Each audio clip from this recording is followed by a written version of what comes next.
네, 2025년 특별기획방송 김 FM 황 PD입니다.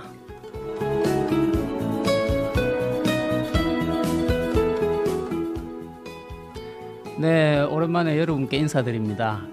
2025년 올해도 벌써 3월이 되었습니다. 자, 3월이 되었는데요. 제가 어제 부산역에 저도 도착을 했는데 좀 날씨가 의외로 춥고 3월이 되었는데도 봄인가 싶어서 왔는데 아직 조금은 이른 듯 싶습니다. 일단 여러분들도 감기 조심하시고요. 요즘 날씨 정말 감기에 신경 써야 될 것 같습니다. 자, 그래도 봄은 오니까 봄맞이 우리 김 FM에서 오늘 특별 방송을 이렇게 마련하게 되었습니다. 그 주인공으로 정말 그 어려운 우리 분을 모셨는데 소개해드리도록 하겠습니다. 오늘 주인공은 이래경 시민의회 전국 포럼 위원장님을 모시고 특별 기획 방송을 시작하도록 하겠습니다. 반갑습니다, 위원장님. 예, 저도 반갑습니다. 이렇게 멀리까지 오셔서. 처갓집이 마산이어서. 그렇습니까? 저 김해나 창원 오는 게 즐거움입니다.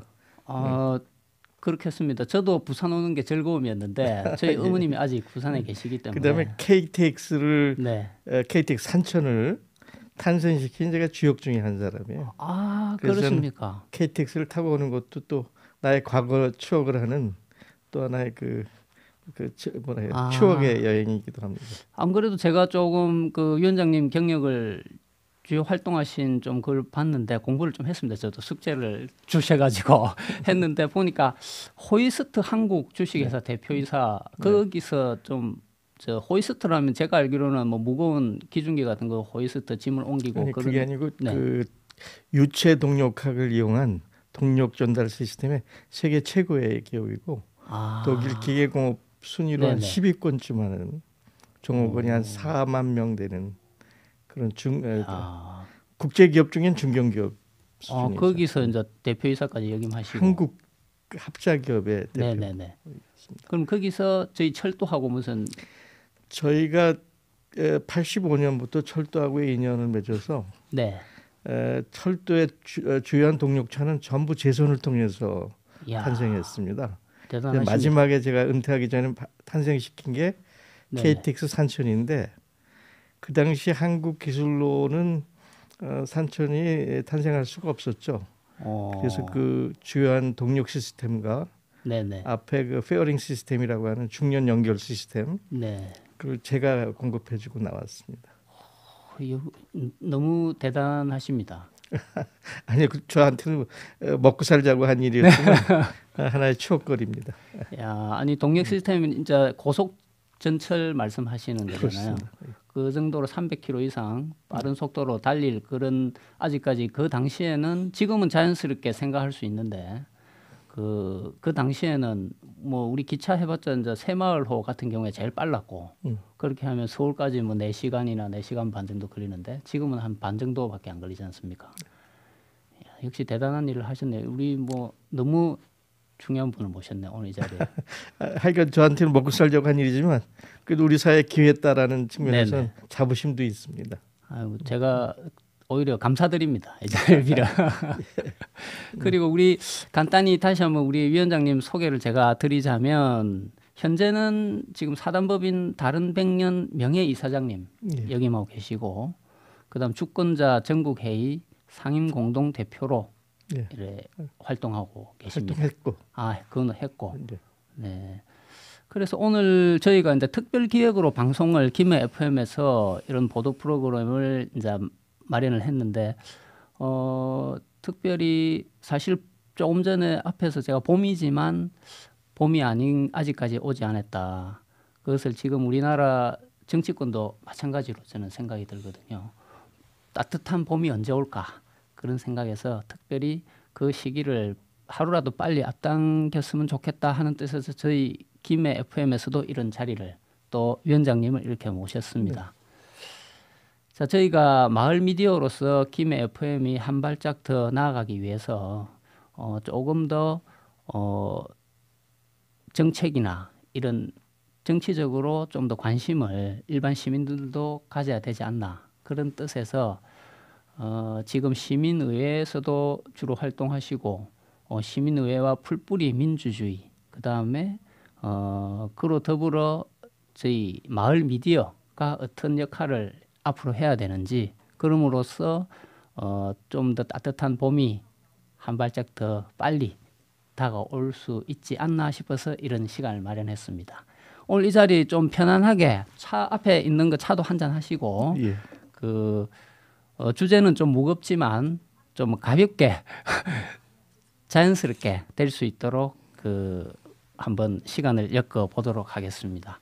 자, 그럼 위원장님 그 시민의회라고 저도 좀 생소한 그런 내용으로 들었는데 지금 우리 정치권에 보면은 그 일반 의회나 당이나 이런 모든 거는 저희들도 선거를 통해서 국회의원도 뽑고 그렇게 하고 있는데 시민의회란 거는 조금 생소한 그 의미거든요. 거기에 대해서 좀 설명을 해주시면.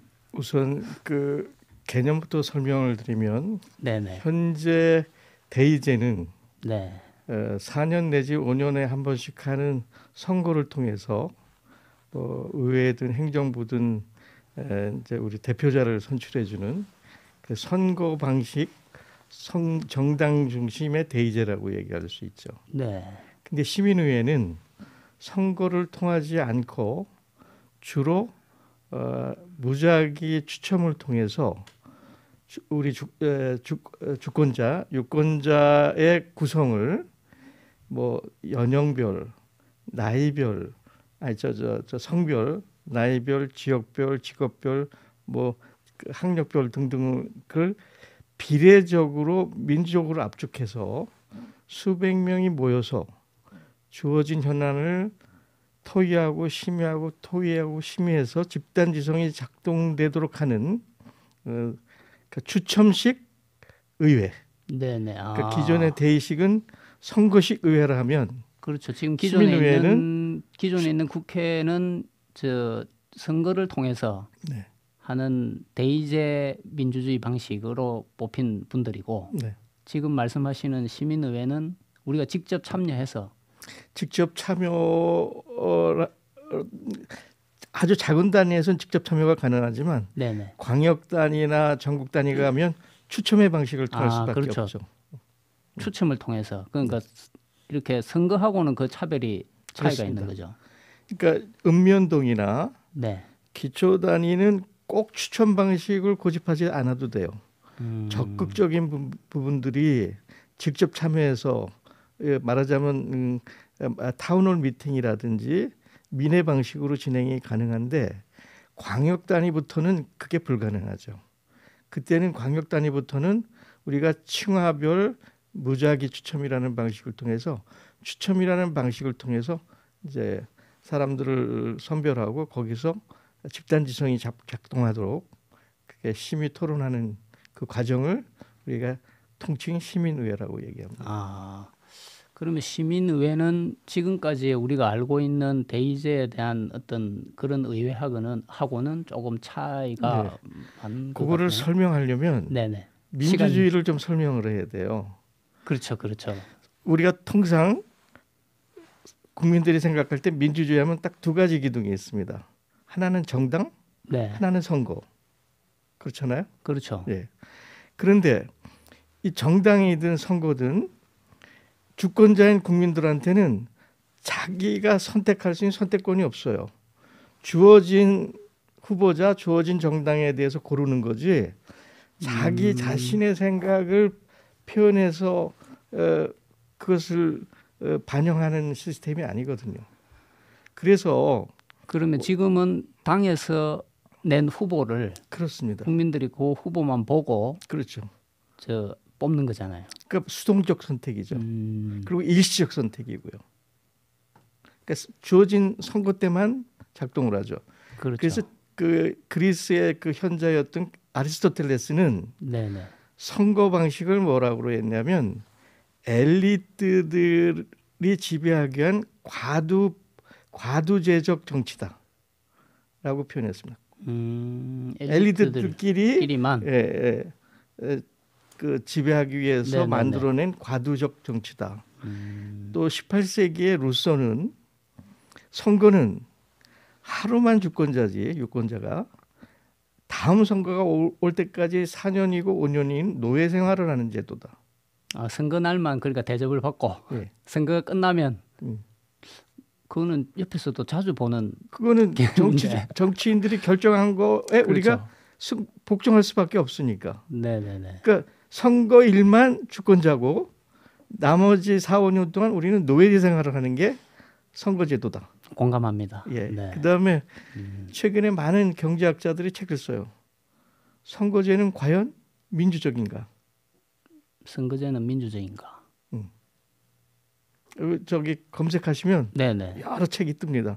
선거제는 민주적인가 하면 답변은 가장 저급한 수준의 편법적인 민주주의다. 민주주의적이긴 하지만 아주 하급의 저급한 낮은 수준의 낮은 수준의 품질이 낮은 네. 그리고 일시적인 편법이다. 그런데 그런 저급한 그런 걸 갖다 이때까지 저희들도 그렇고 다른 저 외국도 나라도 그렇고 적용을 해가지고 이렇게 정치를 하고 있지 않습니까? 그 선거제가 도입된 거는 18세기에 도입이 됐어요. 미국이 건국 과정에 네네. 건국의 아버지들은 대단한 엘리트들이었고 지적으로 출중한 사람들이었고 엄청난 자산가들이었습니다. 뭐 제퍼슨이라든지 워싱턴이라든지 메디슨이라든지 네. 뭐 다양한 분들이 나오는데 이분들이 건국 과정에서 고민한 것은 권력이 한 사람한테 집중되는 게 위험하다. 그럼 권력을 어떻게 그 자연스럽게 배분하고 견제하고 저기 하느냐. 그 과정을 고민하면서 생각한 것이 선거제였어요. 근데 그 시대에 유럽에서 몽테스키에라는 분이 네네. 나와서 우리가 얘기하는 상권 분립을 얘기하면서 그게 서로 맞아지면서 선거제가 마치 유일한 방식인 것처럼 미국과 유럽에 도입이 됐습니다. 근데 그 유럽도 생각해 보면 이제 미국은 건국 과정에서 그 리더들 그 지적으로 출중한 엘리트들이 권력 견제를 하기 위해서 만든 게 선거였고 유럽은 그동안은 왕정이었잖아요. 그렇죠. 왕정 귀족. 왕정이었죠. 네, 맞습니다. 1%만 지배하는 1%가 99%를 지배하는 시대인데 상업주의가 나오고 신흥 부르주아가 내면서 상당히 많은 유산자들이 형성이 됐죠. 이 유산자들이 기존의 왕정과 귀족정의 권력을 나눠 갖기 위한 방식이 뭘까라고 해서 세탁한 게 아까 상권 분립과 선거 방식이었습니다. 그래서 1%가 지배하던 그 지배 체제를 5%, 10%의 엘리트들, 유산자들이 함께 공유한다. 근데 그때는 그게 타당했어. 왜냐하면 대부분의 시민들, 국민들은 문자도 몰라요. 그렇죠. 정보도 없어요. 하루 먹고 살기가 바빠. 시간이 없어. 그러니까 그 지적으로 출중한 엘리트들이 여유가 있는 자산가들이 모여서 국정을 전환해서 결정하면 그게 나도 좋지요. 그렇죠. 알아서 좀 해달라. 예. 그래서 18세기부터 20세기까지 그럭저럭 잘 작동을 했습니다. 네네네. 근데 이제 19세기에 넘어서 20세기에는 이제 대중교육이 보편화되고 정보가 보편화되고 그 대규모 공장들이 생기면서 노동자 운동이 생기고 차티스트 운동이 생기면서 우리가 얘기하는 4대 원칙의 선거가 정착이 됐죠.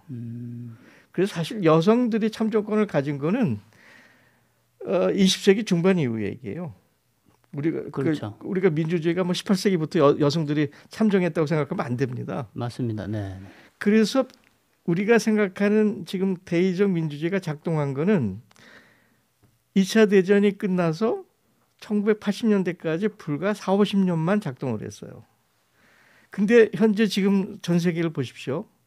선거를 통해서 대의제로 민주주의를 하는 나라가 작동합니까?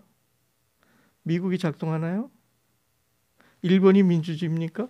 그렇죠. 이번에 미국은 뭐 트럼프 정권 들면서 더욱더 뭐 작동이 안 되는 것 같습니다. 독일도 엉터리예요. 이태리는 뭐 지금 무소리니 손녀가 지금 집권하고 있잖아요. 프랑스가 제대로 작동합니까? 영국이 작동합니까? 이미 미국을 중심으로 한 집단 서방 전체가 선거 방식의 대의제가 작동하지 않아요. 이게 네. 모든 정착자들이 고민하는 겁니다. 그런데 그럼 대안이 뭐냐? 그렇죠. 그 시점에서 이제 대안을 한 번쯤은 누군가는 생각을 할 시점이라고 생각은 듭니다. 예. 네. 가장 좋은 거는 옛날 그리스 방식으로 돌아가는 거죠. 그것의 모델이 소위 스위스에서 하는 현대 직접 민주주의, 영어로 MDD라고 하는데 그것을 할 수 있으면 가장 좋습니다. 그런데 뭐 오늘은 시간이 없어서 자세한 얘기는 못 하는데 스위스의 방식을 대한민국이나 미국이나 일본에 도입할 수는 없어요. 상황과 조건과 여건이 틀립니다. 그러면 직접 민주주의를 하지 않고 할 수 있는 방식이 뭘까? 고민해서 나온 것이 지금 얘기하는 추천 방식의 시민의회입니다. 추천 방식의 시민의회. 네. 그런데 다시 그리스로 돌아가면 네. 그리스 인류 역사상 가장 민주주의가 꽃이 폈다고 하는 그리스 민주주의에는 선거가 없었어요. 세 가지가 있었습니다. 아테네 시민들이 직접 참여하는 아크로폴리스에 그렇죠. 직접 참여하는 그 총회가 있었죠. 민회가 있었죠. 네네. 근데 그 민회를 준비하는 평회는 어떻게 구성했느냐? 그다음에 인민법원은 어떻게 구성했나? 시민법원은 그건 추첨을 했어요. 그래서 아테네 시민으로 태어나면 죽을 때까지 대충 7, 80%가 평회에 참여하거나 인민법원에 참여할 수가 있었어요. 그래서 이제 그 평회에는 150명 정도가 추첨으로 선출됐고 인민법원은 한 500명 정도가 말하자면 배심원으로 네네. 참여했죠. 그래서 직접 참여, 그다음에 추첨. 그런데 이제 전문성이 필요한 전쟁에 리더하는 장군, 네. 집정관은 경험과 능력이 있어야 되잖아요. 또 그때 당시에는 또 국민들 대다수 숫자가 좀 적었고, 네. 예. 그래서 다 이제 알고 있는 거죠. 그게 선출을 했어요. 그렇죠. 네. 선거를 하지 않고. 그래서 사실 그리스든 중세에 아주 그 자치했던 그 공화국들이 있습니다. 뭐 베네치아라든지 피렌체라든지 북유럽의 여러 가지 자유도시들인데 이 자유도시도 선거라는 제도는 도입하지 않았어요. 직접 참여해서 토론하거나 선출하거나 추첨을 했죠. 그러니까 선거제는 그 우리나라가 도입하게 된 게 그 선진국 그때 당시에 우리나라가 이제 그 일본에서 또 해방이 되고 네. 그다음 민주화 이제 그 정권이 이렇게 우리가 세우면서 그 할 때 미국 뭐 군부 이제 군정 있을 때라든지 그렇게 해서 선거제가 그때부터 한 게 그 얘기를 하자면 이제 그 당시 천재 네네. 유준호 박사가 재헌헌법을 만들면서 아까 있는 4대 원칙의 보편적인 선거 방식을 도입했죠. 그렇죠. 그건 네네. 이미 그 당시는 이미 유럽에서 보편화됐고 그 모델은 재민주권 모든 권력은 국민 주권자로부터 나온다는 그렇죠. 바이마르 헌법 정신을 그대로 반영한 겁니다. 그런데 다시 얘기 들어가면 원래 민주주의는 시민들이 권력 체계를 만들어가는 거죠. 그렇죠? 그 방식이 선거도 있을 수 있고 선출도 있을 수 있고 직접 참여도 있을 수 있고 네네. 추첨도 있는데 우리가 그게 미신이 된 거예요. 선거만이 민주주의다. 그렇죠. 선거밖에 없는 줄 알고 있었죠. 예. 네, 그렇죠. 그래서 이제 그 선거 방식의 대의제가 전 세계에 작동을 안 하니 네네. 다시 그럼 민주주의를 살펴보자. 직접 참여가 제일 좋죠. 그렇죠. 근데 직접 참여가 안 되면 아까 얘기했던 것처럼 층위별 무작위로 추첨해서 시민을 해보자. 이 운동이 20몇 년 전부터 소위 OECD 국가에서 일어나기 시작했어요. 그 제일 먼저 일어난 것이 캐나다의 네. 콜롬비아 브리티시 콜롬비아라는 지역에서 주지사가 굉장히 열린 사람이에요. 우리가 지금 연동 비례제 얘기를 했지만 그때도 승자 독식으로 선거에서는 몇 프로밖에 안 이겼는데 의석 전체를 다 그렇죠. 예. 저기 하니까 이건 민주의 필요성에 예. 포괄성과 비례성의 민주성이 맞지 않다. 네네. 그래서 연동 비례제를 도입하려고 그 선거제를 바꿔보자 해서 시민의회라는 걸 구성을 해서 추첨식으로 사람들을 모아서 선거제 방식을 만들었어요. 그런데 그때 이제 그 캐나다의 법에 60% 이상을 넘어야 되고 해당되는 선거구의 70%가 동의를 해야 되는데 네. 그 엄격한 규정에 3%가 부족해서 통과를 못했습니다. 그 선거법이. 그러다가 이제 2007년 8년에 금융위기가 났잖아요. 네네. 전 세계적인 금융산업으로 먹고 사는 아일랜드가 국가 부도 상태에 왔어요. 그러니까 아일랜드 국민들이 이건 정치인들이 잘못했다. 네. 그리고 정치인들을 배제한 상태에서 우리가 국정을 운영하는 마찬 그게 이제 아주 시민 계약이죠. 헌법을 우리가 만들어 보자. 해서 2008년부터 아일랜드에서 우리에게 얘기하는 시민의회 방식을 뭐 내용은 조금 틀리긴 하지만 시민의회 방식을 해서 8번이나 그 헌법을 개정하는 발의를 해서 3번을 성공합니다. 그러면 지금은 아일랜드가 그거를 하고 있습니다. 예. 그 대표적인 게 그 낙태 문제, 네네네. 그다음에 그 저 동성 결혼의 문제 이런 것들이 아일랜드가 캐톨릭 국가에서 굉장히 보수적인데도 불구하고 시민의회를 통해서 그래서 헌법화하는 데 성공했습니다. 합법화 했네요. 예. 그다음에 또 하나 재미있는 케이스가 프랑스예요. 프랑스 마크론 대통령이 기후 위기를 해결하기 위해서 생각 없이 기름값을 올렸잖아요. 네네. 근데 그 가난한 서민들은 먹고 살기 위해서 차를 끌고 다니는데 기름값이 오르니까 너무 타격이 커서 폭동이 일어났죠. 그 노란 조끼 폭동이라고 하는 겁니다. 프랑스에서 노란 조끼 시위가 그렇죠. 어마무지해서 수십 명이 죽고 수백 명이 다치는 엄청난 불행한 사태가 벌어졌죠. 그래서 마크론이 이 문제를 해결하기 위해서 프랑스 전 국민의 대토론회를 해요. 10,000번을 합니다. 지역 단위로. 10,000번의 토론을 해가지고 그 토론한 내용을 어떻게 수렴할 거냐. 그것을 전국적으로 아까 얘기했던 무작위 추천 방식으로 150명을 궁으로 몰라서 시민총회라고 얘기를 합니다. 시민의회라는 표현을 안 써요. 근데 정확히 내용은 시민회하고 똑같습니다. 그래서 150명이 3개월 동안 기후위기를 어떻게 대처하느냐 토론한 그 내용을 내가 무조건 책임지고 집행하겠다. 그래서 마크론 대통령이 그 시민총회를 통해서 그 노란 조끼에서 발생한 정치적 국가적 위기를 시민총회, 시민의회를 통해서 극복하고 거기에 모든 국민이 박수를 쳤죠.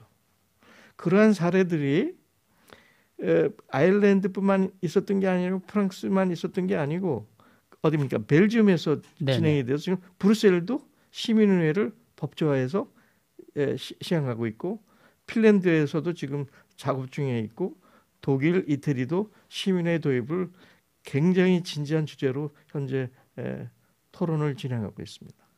지금 말씀을 들어보니까 지금 이제 유럽 국가 여러 국가들이나 이런 나라들에서 기존의 이런 정당제라든지 대의민주주의의 어떤 불합리성이나 이런 걸 인식을 하고 그다음에 이렇게 직접 시민의회 방식으로 이렇게 점점 가는 그런 시기에 있다고 봐지는데 그러면은 이제 우리나라로 와서 지금 우리나라 정치도 그렇게 뭐 잘 되고 있다든지 우리 국민들을 위해서 이렇게 하고 있다고는 개인적으로 판단 들지 않거든요.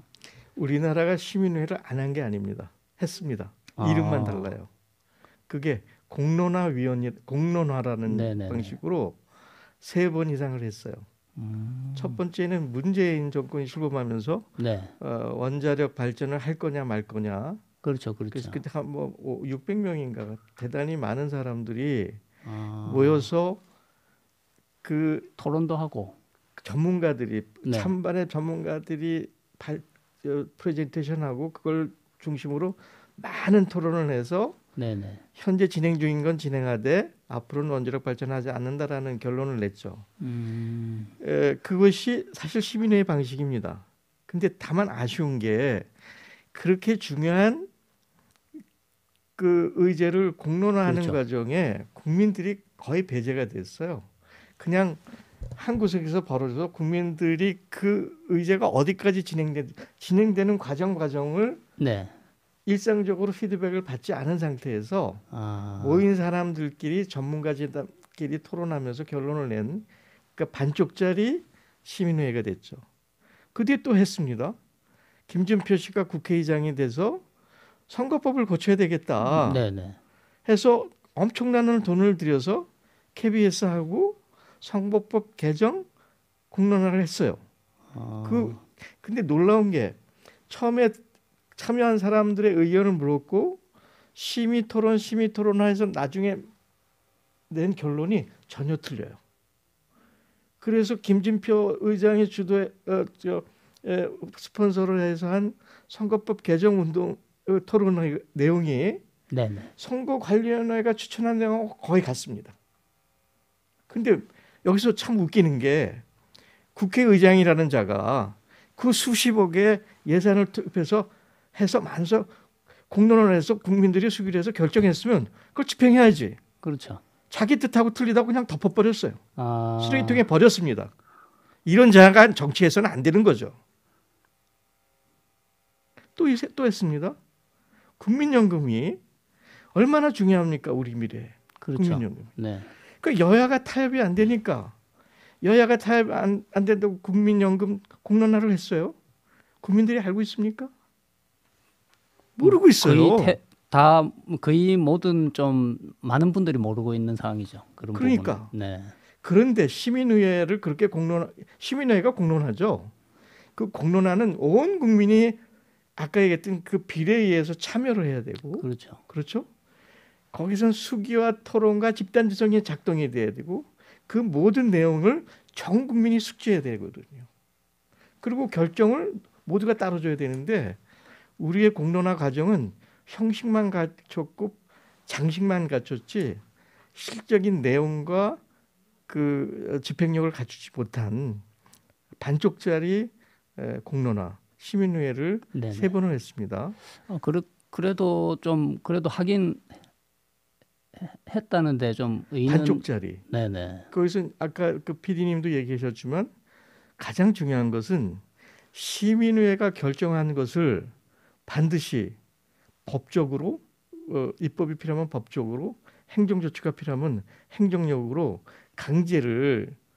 실행을 강제해야 되는데 아직까지 우리나라 공론화 혹은 시민회의 방식은 자문적, 네네. 포장적 성격에 머물고 있기 때문에 이 부분이 이제는 시스템으로 법제화로 발전시켜야 된다.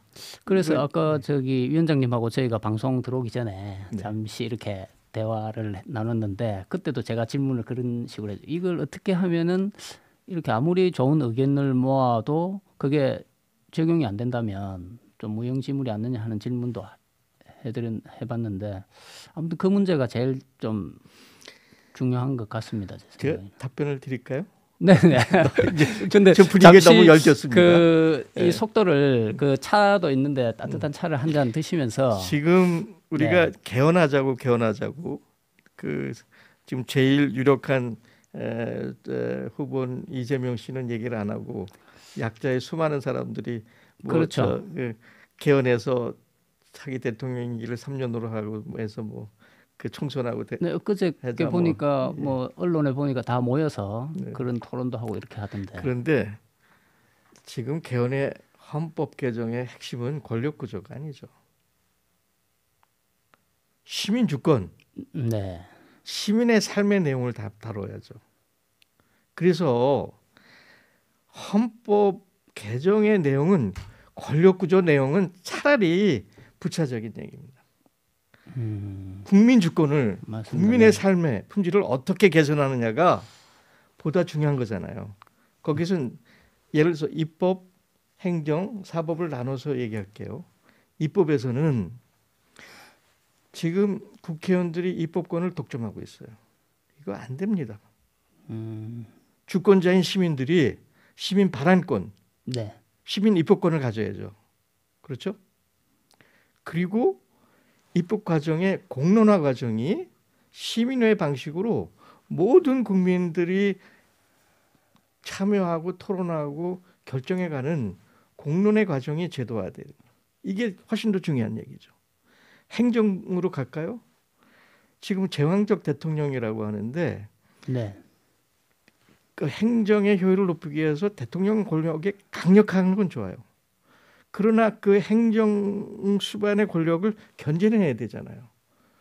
그렇죠. 감사원이 그렇고 언론 그 감독기관이 그렇고 그렇잖아요. 평가하는 기관이 그렇고 예산 편성도 그렇고. 그래서 행정에 있어서 대통령 권력이 강한 건 좋지만 예산 편성권을 행정부가 갖는 것은 맞지 않습니다. 감사 권력을 대통령이 임명해서도 안 됩니다. 언론 감독위원회를 대통령이 임명해서도 안 됩니다. 행정을 평가하는 사람도 제3의 중립지대로 돼야 돼요. 그래서 감사원을 떼어내야 돼요. 의회를 놓든가 시민의 통제하에 있어야 되죠. 언론 감독기구도 마찬가지입니다. 대통령이 임명해서는 안 되죠. 시민위원회가 이번에 이런 뭐 사태를 비상계엄 지금 시국 사태를 지켜보면서 느낀 점이 이런 금방 위원장님 말씀하신 거 감사원의 독립이라든지 그게 여실히 드러난 것 같습니다. 제가 이제 시간이 제약돼서 사법적 얘기를 할게요. 검찰 문제가 된 독점 기소권 전 세계에 없는 겁니다. 그다음에 법원의 판결도 법문에 의해서 법관의 양심에 따라 판결한다. 이게 세상에 없는 법이에요. 그 검사 기소권은 OECD 대부분 일본도 그렇습니다. 기소가 적정에 있는 적정 여부를 심사하는 그 기소 심의회가 있어요. 그것이 시민이 할 수 있고 전문기관이 할 수 있고 그걸 기소를 안 하면 기소를 해야 되는데 안 하는 건 기소해라라고 기소 명령까지 내릴 수도 있죠. 그러니까 검사가 뭐 독단적으로 할 수 있는 부분이 아니고 그렇죠. 기소를 하고 싶어도 이제 기소 거기서 심의평가위원회에서 딱 보고 그렇죠. 이게 옳은지. 근데 기소를 했는데 피기소된 사람이 이거 부당하다고 하면 심의위에서 평가를 하는 거죠. 기소가 적정했느냐 안 했느냐. 근데 기소해야 되는데 안 했다. 이거 기소해야 된다고 또 항의하면 기소하라고 명령을 내릴 수가 있죠. 전 OECD 국가 대부분이 그렇습니다. 우리나라만 검사 혼자 북치고 한국 혼자 하는 거죠. 재판도 마찬가지예요.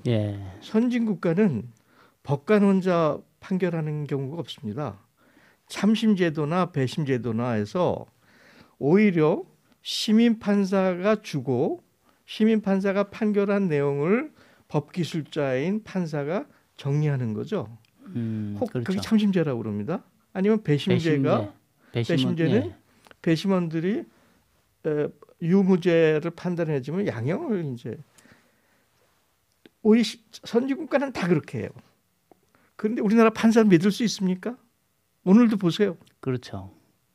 오늘 뉴스에 그런 게 나왔죠. 헌법 개정의 내용이 권력 구조가 중요한 게 아니에요. 이런 걸 얘기해야 헌법 개정을 하는 거지. 맞습니다. 근데 이 얘기를 어디서 하겠어요? 시민의회에서만 할 수 있는 겁니다. 기존의 기득권 정치 세력에서는 못하고 또 안 하겠죠. 그래서 저는 이 시민의회 법적 행정적 강제를 갖기 위해서 두 가지 제안을 하고 있습니다. 하나는 헌법을 고쳐라. 헌법에 국민 발안제를 도입하고 국민 발안된 내용을 시민회 방송으로 법제화하자. 이걸 헌법에 넣어라. 근데 그게 헌법에 넣기 어려우면 다음 차기 정권에서 특별법을 만들어라. 시민주권위원회라는 마치 인권위원회처럼 시민주권위원회를 만들어서 국회에서 해결하지 못하는 입법사안, 그다음 국민 주권자 100만 명 이상이 발안한 사항은 시민회 방식으로 심의 토론하고 수교해서 집단지성을 작동시켜서 결론을 내면 입법부든 행정부든 집행하자. 이게 이제 시민주권위원회 아니죠. 그래서 헌법으로 그것을 규정을 만들든가 특별법으로 시민주권위원회를 만들어서 그 같은 효과를 내자. 하는 게 이제 저희가 주장하는 내용입니다. 제일 그럼 지금 시급한 우리 시민의회에서 할 부분이 시민주권위원회를 먼저 헌법에 넣어주는 게 가장 좋고요. 헌법에 넣기가 어렵다면 특별법 형식으로라도 해서 정말 시민주권위원회가 정말 좋구나, 네네. 역할을 하는구나, 필요하구나 하면 뭐 점차적으로 헌법에 삽입할 수 있겠죠.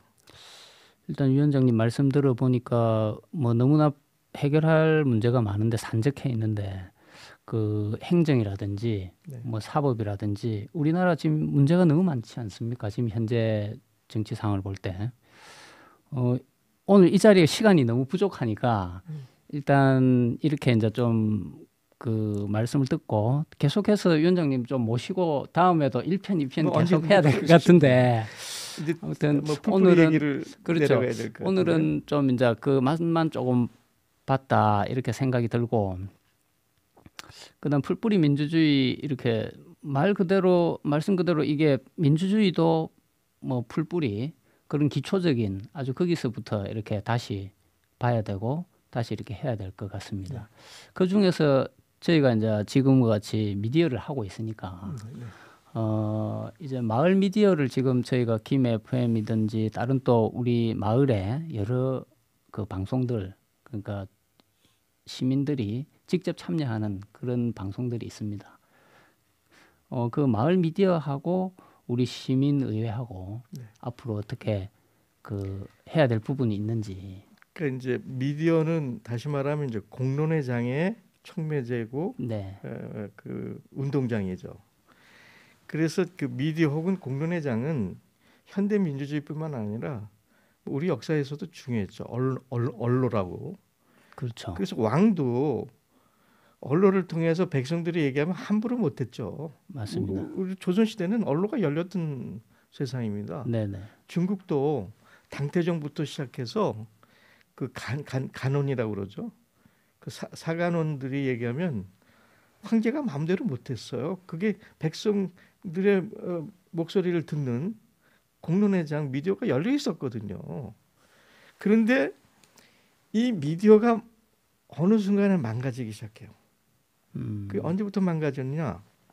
신자유주의, 네. 시장 만능주의가 들어오면서 소위 거대한 자본이 미디어들을 장악하거나 미국이 단극 체제, 세계 지배 체제를 완성하기 위해서 1980년대부터 소프트 파워라는 이름으로 국가 권력이나 거대한 자본이 전 세계 주요 매체들을 다 장악합니다.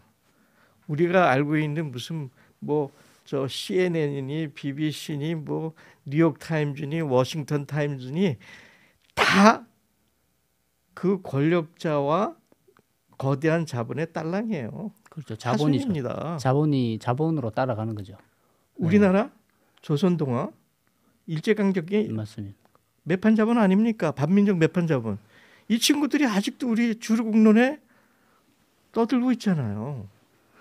그렇기 그렇죠. 때문에 특히 우리나라는 그 정도가 아주 심하죠. 좀 지역에 가보면 아직도 뭐 조선일보라든지 조중동을 뭐 이렇게 계속 구독하시는 좀 특히 연세 많으신 분들. 저는 중앙일보는 좀 빼고 싶어요. 중앙일보는 역사적 배경이 좀 틀리니까. 네네. 근데 조선동화는 철저하게 반민족 매판의 역사를 갖고 있는데 어떻게 이자들이 지금도 주류 공론의 주인공 역할을 합니까? 이게 말이 안 되는 거거든요. 그러니까 결국 이승만이 반민특위를 해체하면서 이게 그렇죠. 발생한 네, 문제거든요. 그래서 그것을 대응하는 게 이제 결국 그 시민 단체들이 만들어내는 다양한 미디어 매체들이 지금 눈부시게 활동을 하고 있죠.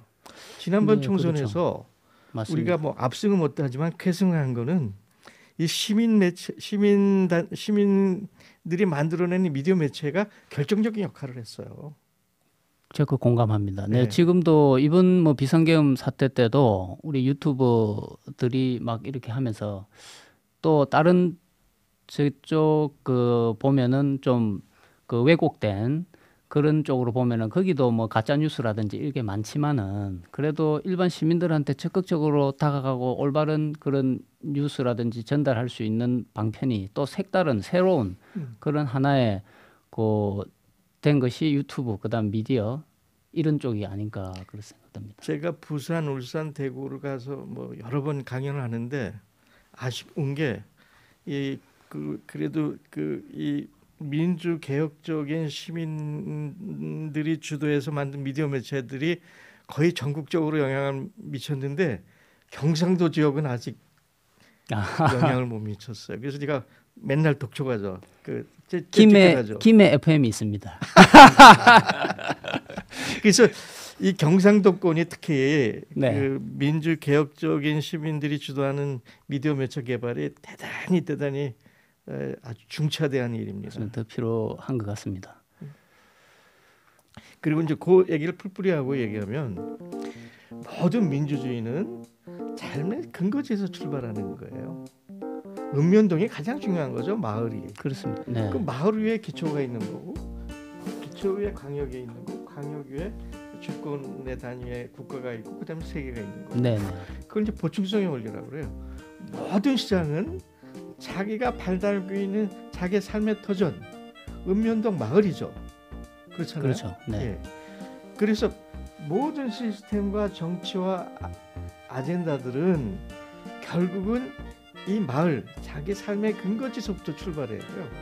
이게 제가 빈말을 하는 게 아니고 오래된 미래라고 하는 책을 쓴 저자 호지라는 여사가 있어요.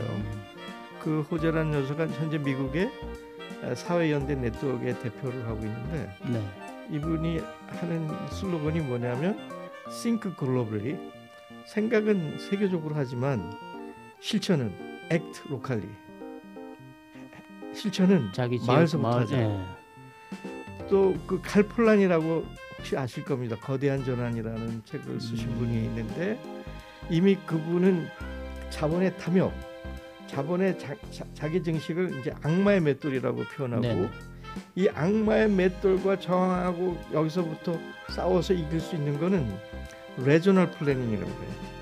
지역의 자기계획, 자기 삶의 주거지 투쟁을 통해서만이 자본의 탐욕과 증식을 막아내고 싸워서 이길 수 있다.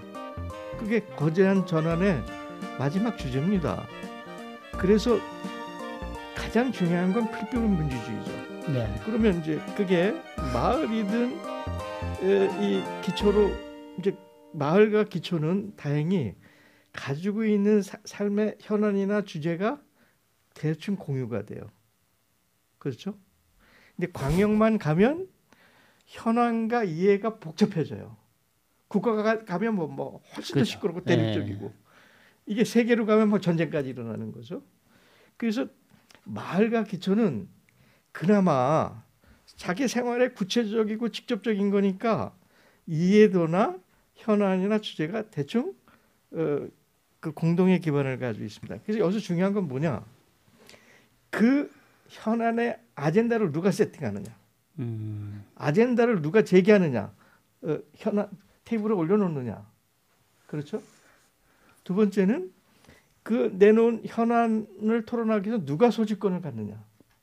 어떻게 구성된 사람을 테이블에 앉히느냐? 구성권, 소지권. 그다음 세 번째는 그 현안에 대한 방안, 해결 방안을 어떻게 만들어내느냐? 만들어낸 방안을 어떻게 집행하느냐? 이 전 과정이 있는데 여기서 아젠다 세팅, 현안을 테이블에 올리는 가장 중요한 게 미디어죠.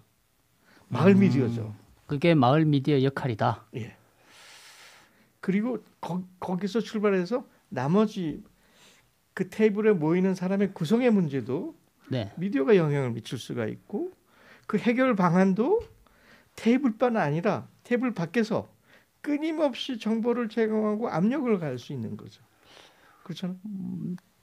뭐 그 말씀에 적극적으로 공감은 합니다. 하는데 또 미디어, 마을 미디어라든지 미디어만의 단독으로는 또 어떤 역량이라든지 이게 많이 부족을 하고 그다음에 제가 드리고 싶은 말씀은 시민의회 그럼 앞으로 시민의회하고 지역 미디어가 어떻게 협력을 그 얘기 드릴게요.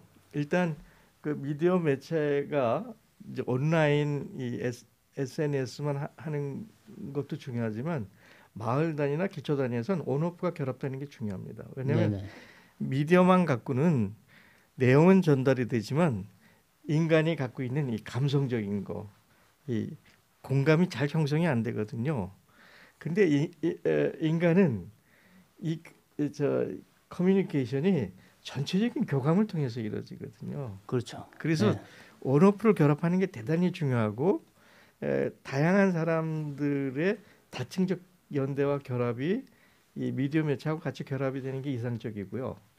이제 다시 마을로 들어가면 아까 그 아젠다 세팅부터 테이블 디스커션부터 결론을 내서 집행하는 과정의 방식이 주민자치위원회라는 게 있고 조금 더 발전한 게 주민위원회가 있고 그 다음에 민회라는 게 있고 주민총회라는 게 있고 마지막으로 우리가 바라본데 주민의회, 시민의회라는 방식이 있어요. 그 다양한 형식이 아까 얘기했던 그 네 가지 과정, 아젠다 세팅과 디스커션과 솔루션과 집행하는 그것과 매칭을 시키는 어떻게 매칭을 시키느냐에 따라서 시민자치위원회라는 거는 말하자면 임명된 공직자가 임의적으로 하는 거잖아요. 그렇죠. 네. 그 주민위원회라는 건 일부를 위임해서 제한된 위임된 사항만 그 주민들이 독자적인 권한을 가지고 얘기해서 자문을 하든 압력을 가하는 그런 방식이죠. 근데 여기에서는 그 아젠다 이니시티브나 소지권을 행정 공직자가 가지고 있어요. 그 동장이 갖고 있든 기초단체장이 갖고 있든. 그렇죠. 지금 그렇죠. 네. 그런데 아까 얘기했던 민회나 주민총회는 그 소지권이나 아젠다 세팅은 주민이 갖는 거죠. 이쪽으로 넘어와야 돼요. 그게 핵심입니다. 그게 이제 시민 권력, 시민 정치를 규범하는 과정입니다. 이니셔티브를 누가 주도하고 소지권을 누가 갖느냐. 그럼 풀뿌리 민주주의도 거기서부터 시작해서 아마 그렇습니다. 기초가 다져지는 거지 않습니까? 그래서 민회나 주민총회가 되면 그걸 시스템으로 만들어야죠. 관행으로, 관례로, 원래를 하든 뭐 분기별로 하든 그걸 하나의 시스템을 만들고 거기서 더 나가면 이제 주민의회나 시민회처럼 그 결정을 조례법으로 요구하든 입법을 요구하든 행정조치를 요구하든 강제를 부여하는 거예요. 그게 이제 마지막 단계죠. 그게 제가 얘기하는 시민의회는 네 단계를 주민총회나 시민의회는 네 가지거든요. 우선 이 모임을 일상화하자, 전면화하자. 두 번째는 규범화하자. 우리 삶에 굉장히 중요한 소중한 부분으로 주민들이 받아들이게 하자. 규범화하자. 그다음에 세 번째는 이것을 시스템화하자. 마지막은 법제화하자. 네. 그래서 여기서 하나의 사례로 굉장히 중요한 것이 아까 스위스의 직접민주주의입니다. 네네. 스위스는 봄, 여름, 가을, 겨울 4번 무조건 국민투표를 해요. 아, 국민투표를 그냥 딱 정해놓네. 그리고 앞으로 20년 동안 날짜를 다 정해놔. 그러니까 스위스 국민들은 이날은 국민투표하는 날 다 알아요. 그리고 그 국민투표의 현안들을 사전에 엄청나게 교육시키고 홍보하고 자료까지 줍니다. 뭐 자연스럽게 참여할 수 있도록 그렇죠. 거기 장이 마련돼 있네요. 네. 그러니까 우리가 아직 국가 단위가 어렵다면 기초 단위라도 광역 단위라도 기초단체장의 의지만 있다면 광역단체장의 의지만 있다면 조례로 우리 지역의 현안은 1년에 4번 총회 형식으로 해서 그 결론을 내가 집행하겠다라고 약속하면 할 수 있거든요. 정말 중요한 뭐 키포인트를 말씀하신 것 같습니다. 이렇게 참여를 할 수 있는 장을 마련해 주는 것, 네. 그게 상당히 중요하고, 또 그런 장을 마련해 주는 데 있어서도 우리 이런 기초 마을 미디어 역할도 거기에 하나의 뭐 몫을 할 수 있지 않느냐. 가장 중요하죠. 누군가가 촉매를 하고 돌을 던져줘야 일이 그렇죠. 시작이 되지. 그래서 물론 제가 볼 때는 시민 미디어, 마을 미디어가 네. 시민들이 직접 콘텐츠를 이렇게 제작을 하고 이렇게 뭐 평소에 집에서 저 애들만 보다가 아니면 직장만 다니다가 이렇게 마이크 앞에 서면 떨리긴 떨리지만 좀 그래도 표현도 하고 이렇게 그런 콘텐츠를 만들고 또 전달도 하고 이렇게 하면 그런 저 장이 마련될 수 있지 않을까. 네. 그렇게 개인적으로 생각이 듭니다. 그다음 오늘 이 자리에 또 우리 그 한 분 또 참여를 하셨는데 그 이한준님 제가 저 좀 궁금하신 점이 이렇게 뭐 대화를 하면서 또 듣고 이렇게 계셨는데 뭐 궁금하시거나 그럼 또 우리 위원장님께 질문하시고 싶은 게 있으시면 한번. 질문 한 가지 드리고 네네네. 싶습니다. 네. 저도 많은 이제 그 실제 제도상의 한계들은 이해를 하고 있는 상황인데 일단 먼저 그 시민의회에 대해서 말씀해주신 그 부분 매우 감명 깊게 또 네. 관심 있게 들었고요. 네. 평소에 생각하던 어떤 방향성하고 굉장히 일치하기 때문에 그 목적하는 어떤 이상에 대해서는 완전한 일치감을 느꼈고, 다만 추구하는 어떤 방법 과정에 있어서의 어떤 이제 전략단이랄까요, 그런 부분에 대해서 조금 차이가 있을 수는 있겠다라고 개인적으로는 생각을 하고 있습니다. 한 가지 질문드리고 싶은 것은 이제 그 시민의회가 궁극적으로 표방하는 그 가치는 아까 말씀 중에 나왔지만 공론화위원회라든지 공론화 과정하고도 크게 다르지 않다. 다만 그것이 우리나라에서 잘못 운영되었던 게 문제고, 이걸 똑바로 살리기만 해도 사실은 그 기능을 할 수 있다라고 생각을 했었거든요. 마찬가지 개념으로 보면 주민자치회 역시 그러할 수 있다라는 생각을 한편 했었습니다. 그래서 현재 주민자치회의 어떤 그 운영상의 한계 말고 그 제도의 본질로 놓고 볼 때 주민자치회와 시민의회는 어떻게 서로 보완적이거나 차이가 있을까에 대한 부분 한번 여쭙고 싶어요. 아까도 말씀드렸듯이 현재 주민자치회는 행정의 책임자가 결정을 해줘야 되잖아요. 원래 제도적으로는 그렇진 않은데. 그래서 예산도 주고 기획도 하고 지원을 해줘야 움직이죠. 네. 그래서 주민자치회는 반관적 성격을 갖고 있죠. 근데 이제 주민총회나 민회는 전적으로 주민 주도적인 자발성에 기초하는 그런 차이가 있는데, 시민의회든 민회든 이것이 시스템이 되고 법조하게 돼서는 5가지 여건을 갖춰야 돼요. 첫 번째는 참여의 제한이 없어야 됩니다. 참여 대상이. 그렇죠. 그걸 포괄적 참여성이라고 얘기합니다. 그다음에 두 번째는 일부 사람들의 목소리만 들려서는 안 되는 거죠.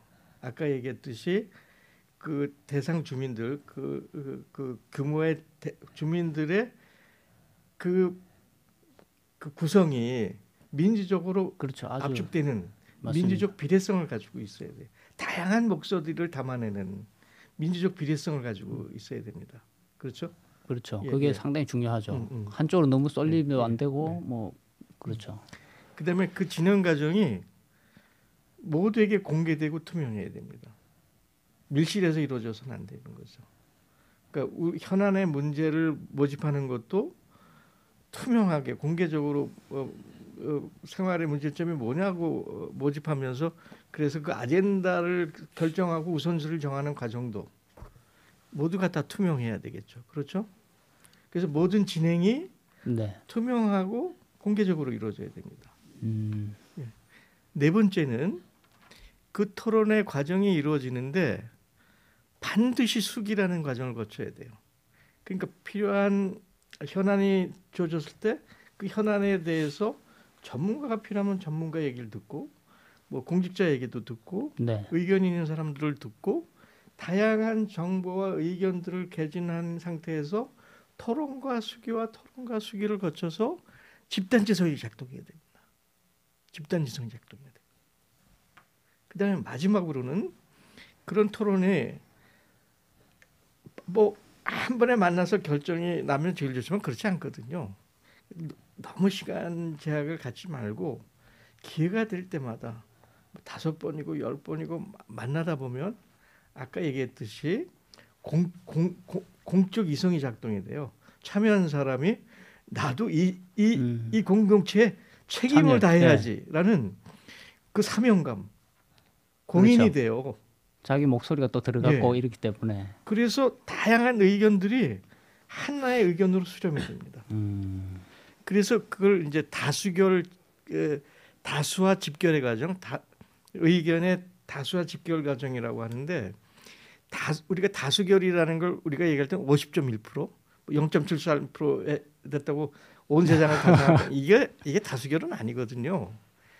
근데 이제 시민의회나 주민회 모임은 꼭 50.1%라는 건 하책이고 여러 가지 사례는 60% 이상으로 결집시키는 게 좋다. 그럼 60% 이상으로 결정하는 이것을 압도적 다수라고 그래요. 압도적 다수가 되면 그 결정이 갖는 구속력과 집행력이 강합니다. 50.1%보다. 가장 좋은 건 80%에 도달하면 되는데 80%는 절대적 다수라고 얘기해요. 근데 절대적 다수는 거의 불가능합니다. 어느 사회나. 근데 60%는 가시권이고 가능해요. 그리고 실제 대부분이 그렇고. 그래서 그 압도적 다수를 만들어내는 의견의 집결 과정, 다수화 과정이 매우 소중하죠. 그래서 이 5가지 포괄적 개발성, 민주적 비례성, 공개적 투명성, 그다음에 집단 지성이 작동하는 수기성, 그다음에 의견을 결집시키는 다수의 과정. 이것을 갖추면 거의 어느 지역 어느 소사이어티도 큰 분란이 없습니다. 네, 오늘 이 자리가 너무 소중하고 중요한 자리인데 또 정말 좋은 말씀 많이 하셨고 또 거기에 저도 많이 배웠는데 너무 시간이 짧아가지고 벌써 1시간이 훌쩍 지나가 버렸는데 마지막으로 위원장님 우리 시민들에게 전하고 싶은 메시지가 있으면 한 말씀. 우선 우리 시민의회 전국 포럼의 홈페이지가 있습니다. 네네. 더 궁금하신 분들은 우리 www.caforum 잠시만 천천히 제가 받아 적어야 되니까 천천히 해주십시오. www.caforum caforum 포럼 .kr. 그러니까 CA는 Citizen Assembly의 한자씩 단 겁니다. CA 포럼은 포럼이니까 포럼 .kr. 거기 가면 저희 활동이나 수많은 자료들이 있어서 오늘 한 얘기들이 대충 다 그 안에 있습니다. 근데 왜 지금 이 시기에 시민의회를 얘기하느냐? 이게 아까 그 선거 방식의 정당 민주주의 문제는 전 세계적인 문제지만 특히 최근에 이제 내란 상황까지 해서 대한민국은 내후외란에 심각한 위기에 있어. 엄청난 역사적 맞습니다. 위기가 있는데 우리 역사를 보면 이 위기 상황을 관이 혼자 해결한 적이 없습니다. 제도권에서 해결한 적이 없어요. 우리의 거의 모든 역사는 백성들이 들고 일어나서 해결했습니다. 지금 그런 시기죠. 근데 이 나라의 주인이 누굽니까? 시민이잖아요. 시민이죠. 국민이잖아요. 네, 국민입니다. 헌법 제1조 1항 2항을 이제 실천해야 될 때죠. 시민 주권, 시민의 권력 시대를 만들어 가야 됩니다. 이거 하지 않고는 이 위기를 돌파할 수가 없어요. 지금 너무 먹고 살기가 힘듭니다. 요즘 시민들이. 먹고 사는 문제를 해결하려고 해도 저는 이 얘기하면 안 되겠지만 민주당에 누가 대통령이 되면 좀 나아질까? 나아질 수 있지만 거기에 너무 믿지만 않으면 안 됩니다. 하나의 리더 제도 정치 갖고 이걸 돌파할 수 있는 그런 상황이 아니에요. 전 국민이 합심해서 힘을 합쳐야만 돌파되는 국내외적으로. 더 나가서는 현재 미국의 트럼프든 한반도 북한 문제도 이 문제는 시민 권력, 시민 주권이 올바랐을 때만 대응할 수 있지. 국제적인 문제, 북한 문제, 제도권 정치가 절대로 해결 못합니다. 국민들이 자기 목소리를 높이고 국민들이 네. 결정할 때만이 한반도 문제나 국제 문제를 넘어갈 수 있죠. 이 세 가지가 제가 지금 시민회를 목소리를 높여서 지금 제기하고 전개하는 이유입니다.